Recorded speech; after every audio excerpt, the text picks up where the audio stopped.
The likelihood of getting all of them to mismatch is some number that has no equivalent on Earth.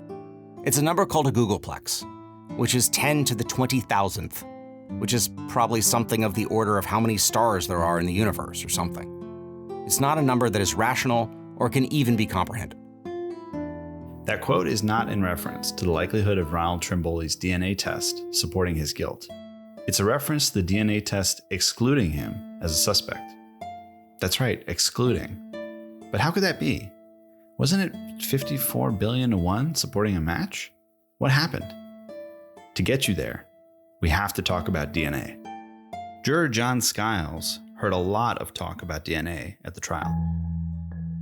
We had I'd say probably a minimum of at least a solid week or more of just these experts being flown in, trying to explain how all this DNA testing stuff works. And so there was a lot of that stuff that just kind of went over, at least went over my head. But it was very interesting to listen to these experts explain, how it worked. John's not kidding. I have volumes and volumes of trial testimony transcripts from different academics, all with many degrees and professional commendations and associations. So much volume, in fact, that it's easy to get confused wading through it. So here's a simple explanation. Ronald Trimboli's DNA was tested using 2 different methods. The first method is a DNA print test using a restriction enzyme. A restriction enzyme cleaves or severs DNA molecules. In the DNA print test, it was a restriction enzyme known as PST1 and a process known as gel electrophoresis, where molecules are separated by being pushed by an electrical field through a gel. The important part to understand about this is that the final results are interpreted by looking at bands, looking for matches. That's how this process and the information from it visually presents for analysis. So in this case, physical evidence from the crime scene, like semen stains from the bedspread found near Danielle's body, are compared to DNA from a blood sample from Ronald. Witness for the state C. Thomas Caskey, chairman of the Department of Genetics at Baylor College, said there was a clear match, and moreover, no technical error would lead to a false match. Kevin McElfresh, assistant director of the Forensics and Paternity Labs at Life Codes, who did the DNA testing, said on the witness stand, the bedspread stains matched, and the very essence of the analysis is visual. I mean, the human eye is the best discriminator that exists. Kevin repeated the 54 billion figure. Prosecutor Alan Levy asked, do you know of anything or any way that, through this entire technique, short of just a malicious falsification of evidence, that could cause a false match of 8 alleles in 4 different probes? Kevin McElfresh replied, there's just no way, probably including maliciousness, to create a false positive over 4 probes. Life Codes just put together a deal, and they were doing mostly family, identification for paternity testing, and they got off into this other forensic area. And literally, their protocols were flawed. The way they did this test was flawed. What is Bill referring to? Well, a critical witness for the defense was Dr. Moses Samuel Shanfield. Dr. Shanfield was laboratory director of a genetic testing company based in Atlanta and was a graduate of the University of Minnesota, Harvard, University of Michigan, and a research geneticist for the University of California Medical Center. Dr. Shanfield had also run a paternity testing lab in Milwaukee and was a fellow of the American Academy of Forensic Sciences. One of my lead expert, Moses Shanfield, he was with me the whole way. We just lived together for a year. We traveled all around the country, going to these different labs and putting together different theories of how we could attack this DNA, because we knew that was going to be the biggest problem we had was the DNA. But turns out that we at least we proved that he was not the contributor of that particular semen stain that was found on the bed. But more importantly, what I was trying to explain to everybody is, I think even in those days, DNA could be used as an exclusion tool. but it shouldn't be used as an inclusion tool because we just didn't have enough. The population genetics that Life Codes was using was the blood specimens of 50 FBI agents. Well, that's hardly a cross-section of the. We know now that you got to have, depending on the region that you live in and the region where this happened, you got to have blood types of all kinds of people. It's all changed since the early days, and so I always thought it could be used as a tool of exclusion. I'm pretty comfortable with the way it's being done now, though, as being admissible. I mean, being pretty accurate. But it's a test, and anytime that you say test, that means that humans are doing it. Now, what the results are shown are pretty solid, but do you know whether there was any cross-contamination? Do you know whether it was loaded right? There's a million human errors that could enter into it. This still could call all of it into question. Trial testimony indicated that Life Code's population base they were using might have grown by the time of the third trial into the hundreds. But either way, Dr. Shanfield testified to clear issues between their protocols and stated results in this case. In his testimony in the third trial, Dr. Shanfield discusses how he looked at Life Code's criteria for establishing a band match. The issue is, these bands that are used to match DNA vary in size. When you have data that has variance and you're trying to declare a match, there has to be a standard deviation that is acceptable to still declare a match, and a standard deviation after which it's no longer scientifically valid to declare a match. Standard deviation is a measure of how dispersed the data is in relation to the mean, or more simply put, how spread out it is from the average. Life Codes allowed for 3 standard deviations, according to Dr. Shanfield's testimony, and this was also published. It was published in an article in the American Journal of Human Genetics. In that article, which Shanfield quoted in his testimony, it said anything beyond 3 standard deviations is different, meaning not a match. By Dr. Shanfield's calculations, what Life Codes had called a match was in one instance 6.9 standard deviations, and all 4 probes were beyond 3 standard deviations. That means not only was it not a match, it was an exclusion. Dr. Shanfield testified that comparing all of the evidentiary bands to Mr. Trimboli for this particular band here, he's greater than 3 standard deviations, so that there is no single piece of evidence in the report that matches Mr. Trimboli. With this information, Dr. Shanfield calculated the likelihood of Ronald Trimboli being the semen donor as impossibly large, the Googleplex number we cited in the opening of this episode, and that based on Life Code's own criteria, there was no way of calling that as a match. The way they did this test was flawed, and when at the end of the day, when Katsky got on the stand and started testifying about one of the particular autorads that clearly exonerated Ron, I mean, it clearly did. He said, no, it was just a band shift. And that was, I showed you what those look like. They look like x-rays is what they are. So literally the infancy of DNA in the forensic world. But a band shift was an anomaly that was sometimes seen in these things, where the allele would shift a little bit on the line. And he explained it as just a band shift. That's what it was. The state tried to counter this by saying the discrepancy was a band shift. A band shift, in this context, can be thought of basically like a glitch. It was a way of saying that the discrepancy wasn't because Ronald was not a match, it was just a band shift. That would account for the problem. But Bill Lane had a way to disprove the band shift defense. Well, unbeknownst to the state or Mr. Katsky or anybody else, I had my doctor draw Ron's blood, and I sent it up to Life Codes under the pretext of a paternity case, and had them run that specific autorad, that specific site, so I could get that back and see if it was a band shift or whether it was clearly an exclusion. It came back and it was the same as the state had. It was not a band shift.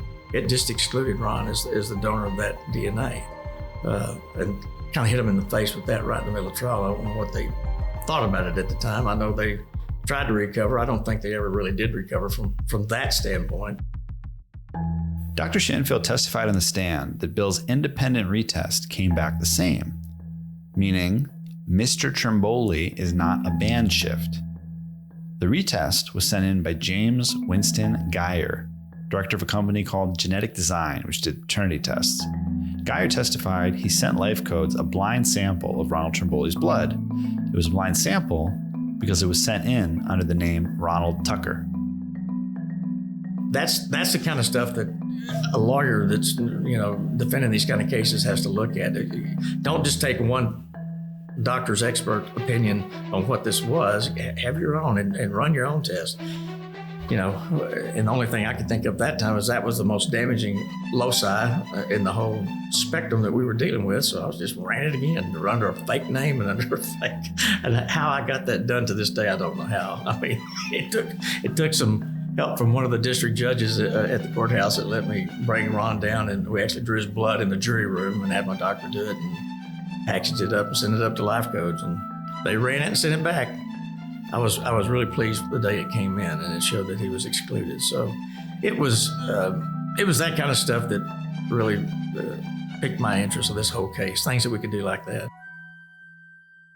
Because Geyer worked in paternity testing, he'd had numerous interactions with Life Codes and testified of 3 separate incidences where Life Codes essentially waffled on their own result. In the first instance Geyer testified to, a man was first determined to be the father of a child, and then when Life Codes was asked to duplicate the result, a second test showed they excluded the same man as the father. When asked about this, according to Geyer's testimony, Life Codes attributed the mistake to a gross error in the laboratory. The second instance was first an exclusion of paternity, then an inclusion. This error was attributed to a problem with the electrophoresis. And there was a third incident of a similar nature, according to Geyer's testimony, that actually went to court in Florida. I always thought the bigger issue is how could the state explain that one person committed all 3 of these murders? And so that's kind of where the trial of the case was for me, is trying to explain that to the jury. In an echo of some testimony from the second trial, defense witness Vincent DeMeo, chief medical examiner of the crime lab for Bexar County in San Antonio, would testify that the stab wounds on Renee were consistent with one knife, but it was not the same knife used on Danielle and John. So the defense had seemingly fairly substantial counterarguments to the Life Codes DNA result and the idea that one person committed this crime alone. The single killer versus multiple killers question was a point of concern for the jury, according to juror John Skiles. That was one of the things that, we all kind of had a tough time with was, well, how did he subdue a 16-year-old boy and then these 2 girls? And of course, you go through all kinds of scenarios in your brain, but, it was brought up the fact that, even though it doesn't seem very plausible, but you could see it potentially being this way was, if he were to, whoever it was, if it was somebody else that murdered the girl or whatever, if they were holding even just one of the girls, at knife point or something, and then they had, one of the other ones, tie the other one up, his hands or whatever, until you get, that was some of the things that we discussed that, that we felt like, okay, well, could that happen? Yeah, it's a possibility. I mean, you can't discount it, completely. But you're right. We all the jurors, from what I remember, we all were like, how did one guy subdue these 3 teenage, kids? Because I mean, you think that, well, surely they would have, fought back in some manner, But then again, if you're, holding one of them at knife point, the others, a lot of times they'll just, cave and say, okay, don't hurt them, we'll do whatever you want. So I mean, that's one of the scenarios I know that we talked and bantered around, back and forth. But there was one more expert witness, and his results were more difficult to argue against. That was forensic serologist Edward Thomas Blake. Edward Blake used a different technique, PCR analysis. According to the National Institute of Health, PCR is a very sensitive technique that allows rapid amplification of a specific segment of DNA. PCR makes billions of copies of a specific DNA fragment or gene, which allows detection and identification of gene sequences using visual techniques based on size and change. From Dr. Blake's analysis of a vaginal swab of Danielle, he found a DQ nominal type of sperm that matched Ronald Trimboli's sperm type. And this type matches, according to Dr. Blake, approximately slightly greater than 3% of the Caucasian population. Today in America, there are 231 million Caucasian people. Let's assume approximately half are women for the sake of this analysis, and say that it takes us to about 3.4 million people.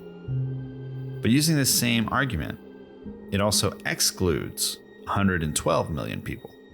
It's not proof that Ronald was a semen donor, but it is compelling evidence for a jury to hear, certainly, and arguably the most compelling evidence against Ronald in this case, depending on who you ask. But this won't be the last time we hear Dr. Blake's name. Dr. Blake re-enters this story after the third trial in an unexpected and once again compelling way. We'll get to that in the next episode. What was juror John Skiles thinking as all this was going on? Well, I'll be honest with you. Like I said, I didn't understand a lot of it, and I don't think most of the jurors did. I did. Now, when it came to when we had to factor that in with all the other evidence that, we were presented with, no, definitely wasn't the factor, I don't think, for anybody. But I think with that on top of the other evidence that we were presented with, I think we felt like, okay, well, with what we've got here with the other evidence, and then you add that on top of that, it's, was pretty compelling. Like I said, there was, oh my gosh, there was so much evidence introduced and stuff. And, of course, when you're trying to, siphon through all this stuff and trying to make heads or tails out of it, and, figure, how much of a factor does this evidence pose, versus this versus that, and then of course the different things that the defense, presented as well. But yeah, I would definitely say there wasn't any just one thing, but it was just a, conglomeration of just all of it together, and just how the whole process, as far as, from the time that he was, going into, to the house, just the timeline and just how everything went, and then just with other evidence that had been presented as far as Mr. Trimboli, trying to remember.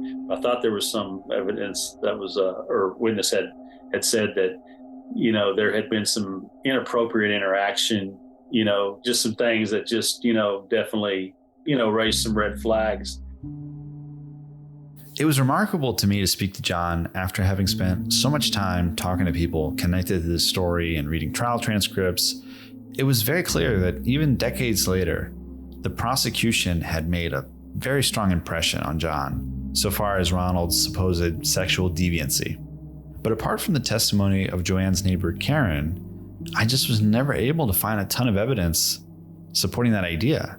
Quite the contrary, everything I learned, heard, and read about Ronald suggested he was a former ladies' man who had reformed and settled down with his wife at the time, DC. John didn't recall, conversely, much at all about alternate suspects like Dennis Mason or the man we're calling Eric, or the timeline that other witnesses had seen the girls alive well after the window of time that the state had previously suggested Ronald committed the murders. Any amount of this information that made it past objections to reach the jury, it did not leave a big impression on John.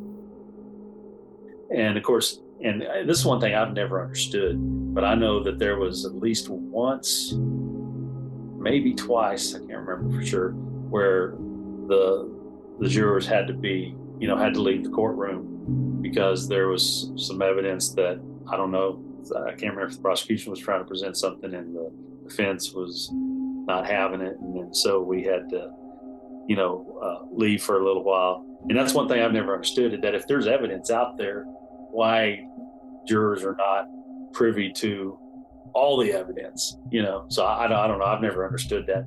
We tried to figure out a way to get all that in because I think it was relevant. I think today it probably would be admissible, but back then you couldn't try somebody else. You had to defend your client. We've gone light years away from that theory now in the law. Now in the law, the courts and the rules and everything have gone out of the way to make sure that the defendant has every opportunity to prove his not guilty. You don't have to prove your innocence, but make sure that the state, meets their burden of proving you guilty beyond a reasonable doubt. And because of Michael Morton Act and all the Brady issues, all those things that we didn't have back then, that today I think it would have been a different result. I think trying that case today, all of that would have come in. When it came time to deliberate, some in the jury did lean towards finding Ronald not guilty. As far as the deliberations, I know that when we first, the case had been, both sides had presented and they gave us the case to deliberate. I know that there was, we took a vote right off the bat, just to see where we were at. And from what I remember, like I said, don't carve this in stone, I believe there was at least maybe 2, possibly 3 jurors that were, unsure, that they weren't 100% sure that they wanted to vote guilty. And then, of course, the rest of us that had already decided that, yeah, we were going to vote guilty after we had deliberated and everything.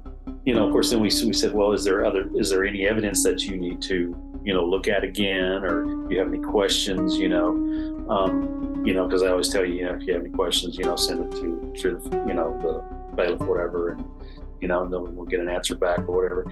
And so and I cannot remember, it seemed like there was something as far as the evidence that at least one or a couple of the jurors wanted to go over again.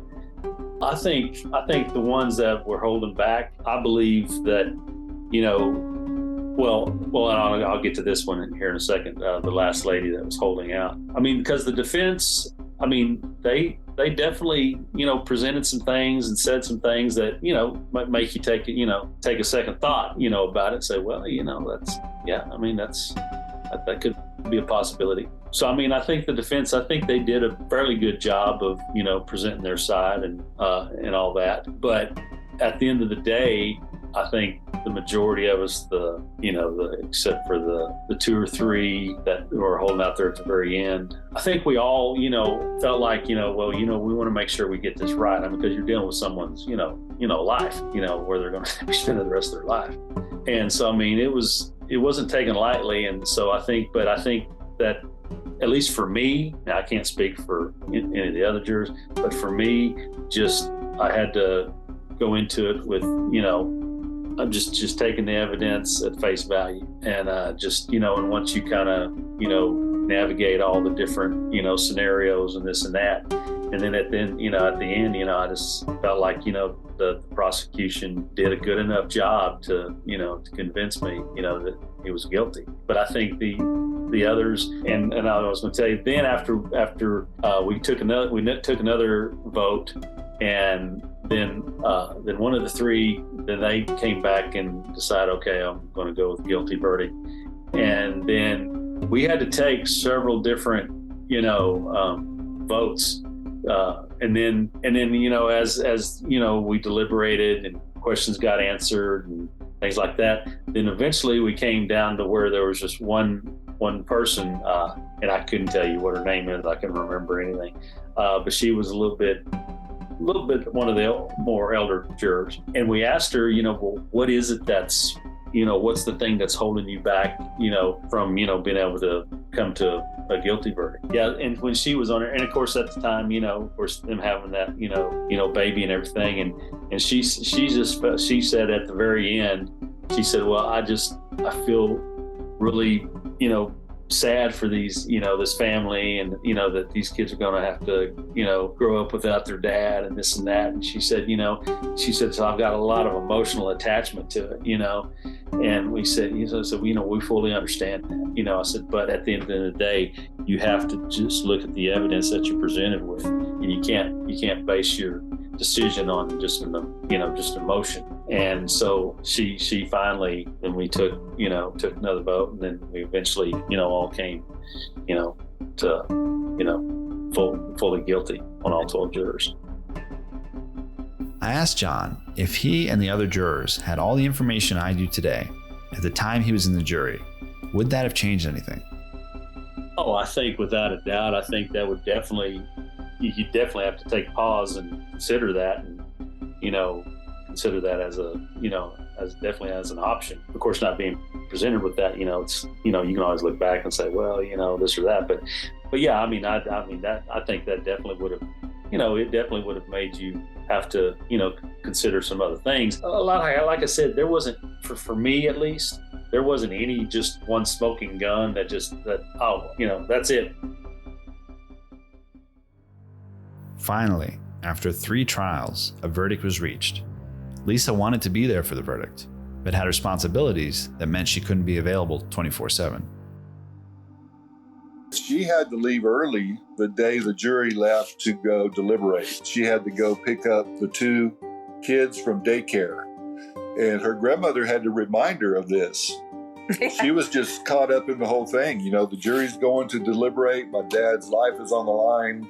I didn't want to leave. It's all on the line. She didn't want to leave, but she had to go. So I said, well, I'll stay. Surely the jury's not going to come back today. You know, I didn't think they could come back that quick. So she leaves. Takes her grandmother and Anthony home. She goes to pick up. And I hauled ass to the daycare because as a parent, if you're not there at 5 o'clock, it starts to cost money. And I got there at, I think, 4:58. So lucky me, I'm the one, I got to stay. And I said, if anything happens, I'll call you. There's a payphone there down the hall.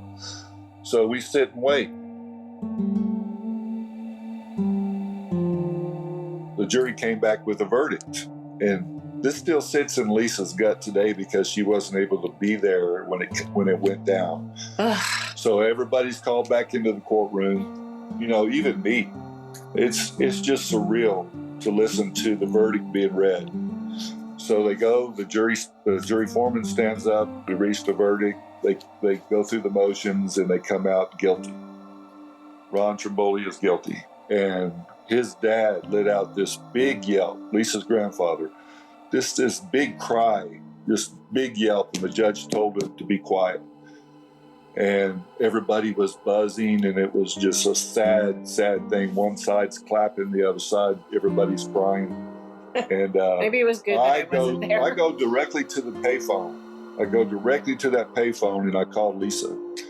And soon the phone rang, and I did not want to tell her this. I mean, I was hurting. I mean, it was just so surreal. So she picks up the phone, and she didn't even say hello. She said, I heard. When she walked into our apartment, the 2-year-old went over to the TV and turned it on. And just as he turned it on, it came out with the news break. Yeah, Breaking news. Yeah, Jane McGarry, NBC News back in those days, comes on. Breaking news, Ronald Trimboli has been found guilty. Lisa went to her knees. I called. She picked up the phone, said, I heard, and then it was just silent. She didn't say anything else. So I said, I'll see you when I get home. So we hung up. So that was, we'll talk more about that, but that was the day of the conviction. So after I hung up the payphone, I went up and I stood in with the reporters, all the TV reporters, the radio, everybody had their microphones out, the videos were rolling, and they lead Ron out of the courtroom. And he looks over to, right where I was standing, looks over to the reporters and said, I'm innocent. The local news captured that moment. I want the jurors to know everything. I'm innocent. And I was standing right there next with them as they did that. And then I went to see Lisa. That was the day of the conviction. So that was a bad, it's a bad day. So I drove to my mom's. I mean, it was very, I held everything in. The kids are in the back. Poor kids, they don't even know what's going on, right? So I get out and I laid when I pulled in, I just pushed on the horn and just let it just stay there. And then my mom, because my mom is a character too, believe me, those two together were like, oh my God, they're always something. They could have had their own reality show. It would have been great. So, so she comes out the front door and she just so gets dramatic and she just leans over the counter and I just screamed at her.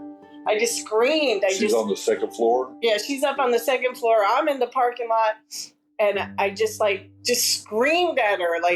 I don't even remember exactly what I said. I'm trying to remember. I know I said something.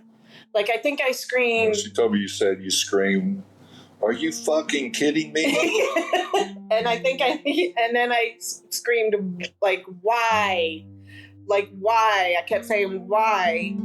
And then I got in the car and drove back home.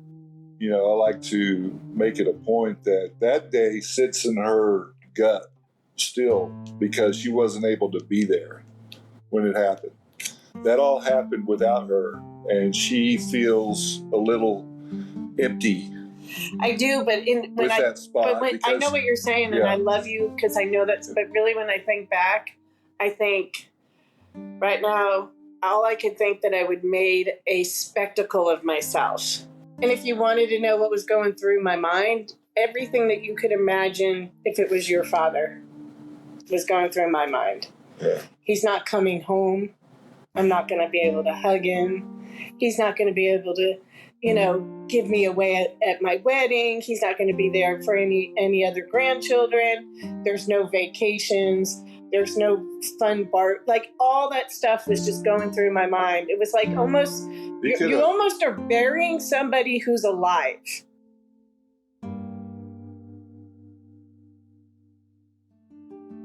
It seemed like the end of the story. 3 trials and 4 years later, Ronald Trimboli was found guilty of the murders of Danielle, Renee, and John. But nothing about this story is straightforward, not even the ending. Because even after Ronald was convicted, Mark and Lisa were determined to exonerate him. So determined, they'd redo his DNA test, with the expert whose credibility was not questioned in the 3rd trial, Dr. Ed Blake. In a way, it would be history repeating. Once again, the question of Ronald Trimboli's innocence or guilt would seemingly hinge entirely on a zero-sum game. A DNA retest that would either return a match and possibly hammer home his conviction, or return without a match and provide stunning evidence to argue overturning his conviction. What was the result? You'll find out in the next episode. In the Blood is a production of Voyage Media. The series is produced by Nat Mundell, Robert Midas, Caitlin Brown, and Dan Benamor. Lead reported and written by Dan Benamor. Edited, sound designed, and mixed by John Higgins. Original music by Derlis Gonzalez. Hosted by Ben McKenzie. If you're enjoying the show, please leave us a 5-star review in Apple Podcasts or anywhere you're listening, and subscribe now for future episodes.